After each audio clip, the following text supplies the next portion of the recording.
αξιολόγηση χαρακτήρων είναι πολύ βασικό να πούμε όλοι, δεν έχει καμία σχέση με την εκπαίδευση. Κοιτάζουμε καθαρά το χαρακτήρα του σκύλου. Είδαμε πρώτο έναν αρσενικό, ο οποίος είχε πάρα πολύ καλό ταπεραμέντο, ήταν πολύ άνετο μέσα στο κλουμπ, με τον κόσμο δεν είχε κανένα πρόβλημα. Στο Πάσαλο το ίδιο εξίσου, γι' αυτό δεν χρειάζεται να το δοκιμάσουμε το σκύλο. Στις επιθέσεις ήταν σωστός, δούλεψε σωστά και στην κοντινή και στη μακρινή. Δεν κοιτάζουμε, δεν κρίνουμε καθόλου την ποιότητα δαγκώματος, γιατί αυτό έχει να κάνει με θέμα εκπαίδευσης και δεν μας ενδιαφέρει στην προηγούμενη περίπτωση. Ο σκύλος στην πρωτοφοβία έδειξε μια ανησυχία, το μόνο, που είναι και πέρα περνάει με το 1α. Που είναι και ο ανώτατος βαθμός. Η δυτικά μας δείχνει ένα χαρακτήρα πιο μαγκωμένη. Πάρα πολύ επιφυλακτική.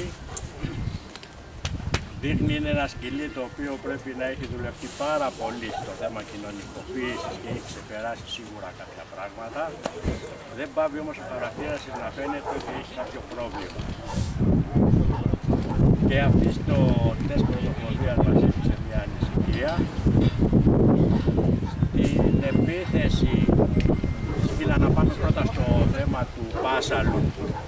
Ήταν πάρα πολύ επιφυλακτική, θα το είδατε και όλοι ήταν συνέχεια με την ουρά στα σχέλια, πολύ μαγκωμένη. Έχει πολύ γρήγορη αφετηρία στις αντιδράσεις και αυτό είναι το χαρακτήρα που είναι καλό.